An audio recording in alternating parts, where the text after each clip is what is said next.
Hey there, welcome back. Okay, so today we're in the kitchen because it's cold outside, it's rainy outside, it's windy outside, I have clean fingernails, and we're gonna make some tortillas. And this is something, this recipe has been in my family for I don't know how long. I used to wake up to the smell of fresh homemade tortillas whenever I was a little girl when I would go stay with my grandma Martinez. She made them every single day. Okay. So what we're gonna do is we're gonna use 4 cups of flour. It doesn't have to, it's not a real precise recipe. 1,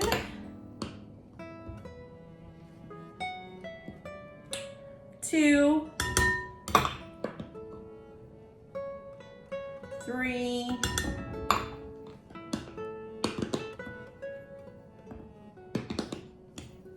4 cups of flour, okay? Use 1 teaspoon of salt.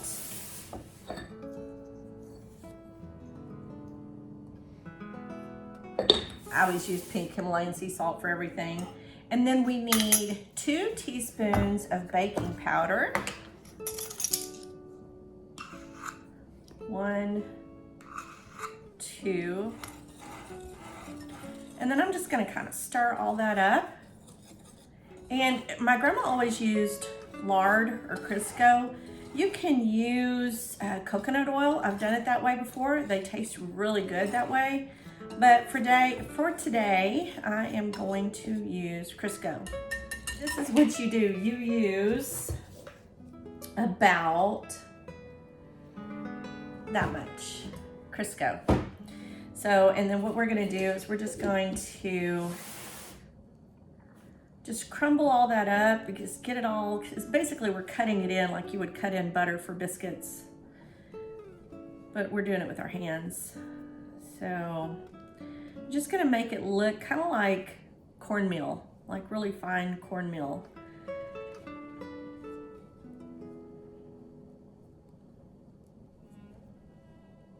But it's 2 tablespoons if you don't want to do it the way that we do it. Okay, I want to do that really good. Do a really good job of crumbling all of that up. Make sure that it's all throughout there. And then we're going to get some really hot water. I'm just going to do that for about 60 seconds.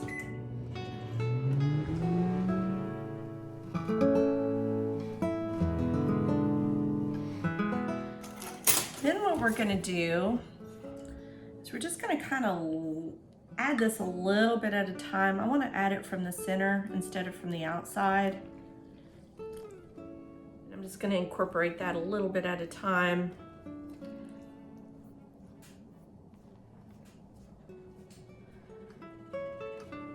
I started with 1.5 cups.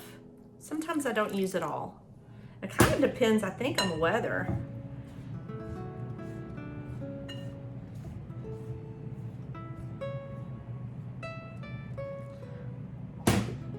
This is something great to make if you don't have any yeast and you don't have any bread. You just want to add that water a little bit at a time, because you can always add more, but it's hard to take it away. And you don't want to have to add more flour to even it out, because then it throws off all your measurements. So she would always say, you know that it's good and ready and it's all come together if whatever's sticking to the outside of the bowl here, if you can just kind of pick it up with the dough. She always just kneaded it inside the bowl. So that's what I usually do.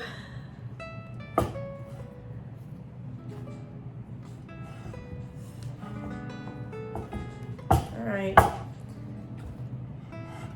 So now what we need to do is we need to let this dough rest. But what happens whenever we let this dough rest, we'll let it rest. I usually set a kitchen timer for about 15 or 20 minutes. And I guess it absorbs all of the particles of, from the flour. It absorbs all the moisture, all the water. It needs that time to absorb it all, because it'll feel completely different in 15 minutes than it does right now. I'm gonna set the timer, and we're just gonna let it rest for about 15 or 20 minutes.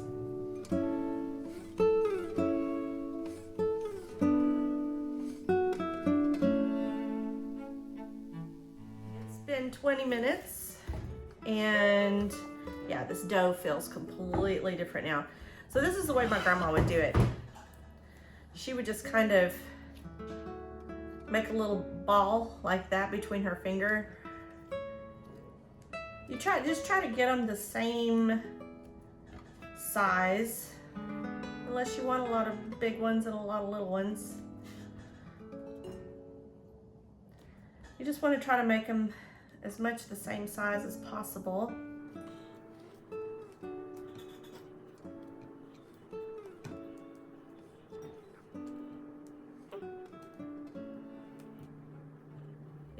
So you can make them into a ball like this if you want to, but I do it the way my grandma did it. I just kind of tuck under, and it looks more like a mushroom cap. That's one ball, and then I leave them out. This is the part that I learned from my sister. I'll leave them out so I can tell, are they all pretty uniform in size? See, I can tell this one's bigger. This is not a big deal. It's not a big deal. They do not all have to be the same size. And you'll see when we start rolling them out.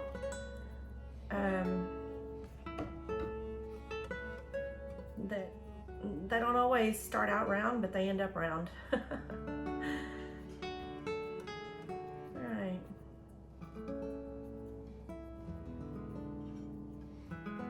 This one just feels too small. I'm going to add a little bit to this one. I'm going to add a little bit to this one, a little bit to this one. Just taking the dough and I'm just kind of squeezing it with my hand, and then I'm pushing that over and tucking it in, pushing that over and tucking it in, pushing that over and tucking it in. And that's how I make these little, I think of them as kind of like a little mushroom instead of a ball. It doesn't really matter. You can make them however you want to. Really not that important. This is just the way my grandma did it, so that's the way I do it. So then what we're gonna do is I'm just gonna put all these back in the bowl, because I am going to keep them covered so they don't dry out during the rolling out process. So that's what we're gonna do next. That seems to be the biggest mystery, is how do you roll them out? So I usually do that over by the stove. I'm gonna keep them covered with a towel. We're gonna go over to the stove and we're gonna roll them out over there. Okay.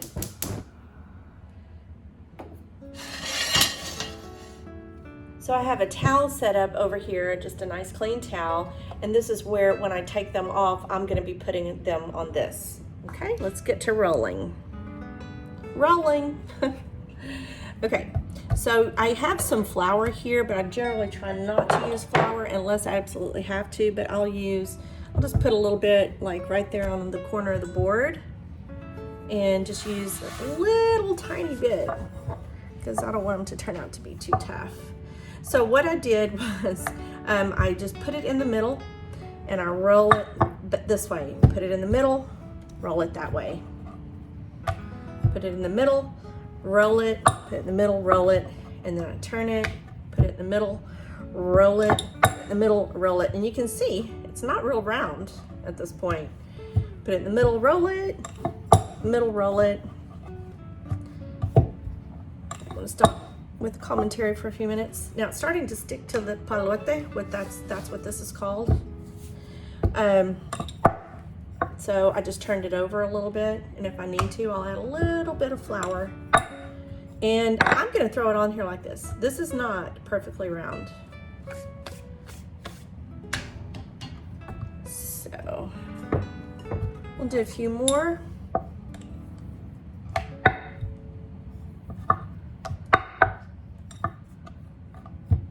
In the middle, in the middle, in the middle down, in the middle up. Now this right here, let me turn it this way a little bit more. Okay, so It's only been on there for maybe 30 seconds. And I'm gonna go ahead and turn it over. That's why I have to have my where I roll everything out right by the stove, because I have to really keep an eye on it. Unless my husband's here, he's usually my flipper. See how it's puffing up? Kind of like pita bread. That's how you know you have a good mixture, when it puffs up. My grandma used to have a rag where she would do this. I don't ever do that, I just let it puff up. But yeah, so that is nice and done. Yay, look at that.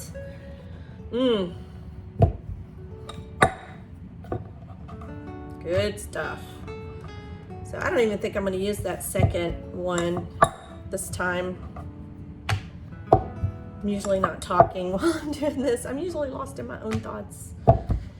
This is really pretty easy to do. So you can tell that's not exactly round. Oh, I was gonna show you this one. Okay, so this one was not exactly round when I put it on there.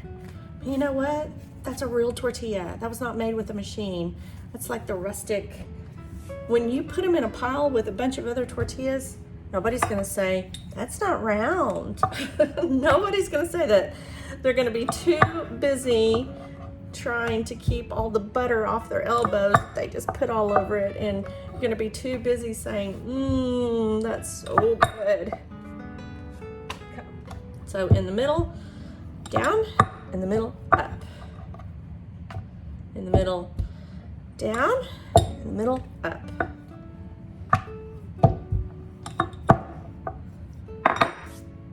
Okay, that one's done. Doesn't take long. Okay. Is sometimes if they feel a little bit hard, like they don't feel real pliable like a good soft tortilla. This one does, but sometimes they feel a little bit hard. When you put them in the stack, then they get really loose, and you know, like you could definitely wrap that around a burrito. I mean, that would be a good burrito right there. But just don't worry about it. If they feel hard, just put them in the stack, and the more that they sit and relax, they'll just kind of just get a little bit more looser. They'll loosen up a little bit. We're almost done. That's not a tortilla. I mean, this is a tortilla.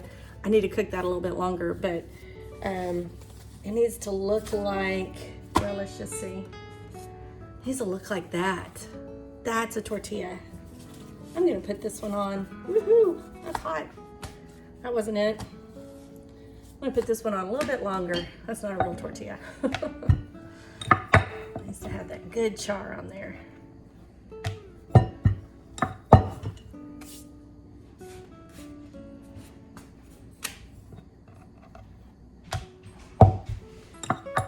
Here's what really makes me think of my grandma. She would always do this. Like, let's see if I can do it like she did it.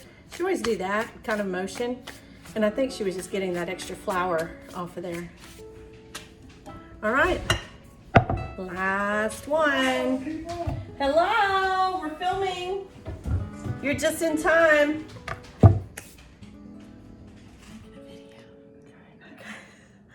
Okay, so every good Texan knows. How do you eat a tortilla? With butter. He's a good Texan, y'all. I'll let you do the honors.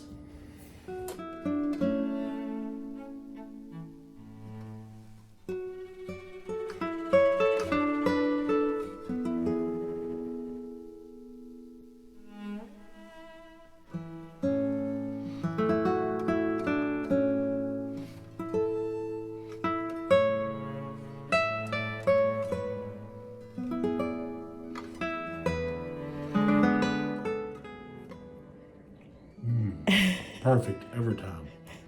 Add a little extra butter. Hurry. Try the tortillas. Perfecto. That's a tortilla, y'all. That's how you do it. If you like this video, be sure to hit that thumbs up button. You can share it. You just hit the little share button down here. And then don't forget to subscribe if you haven't already. That's it for this time. Bye for now. Y'all be safe.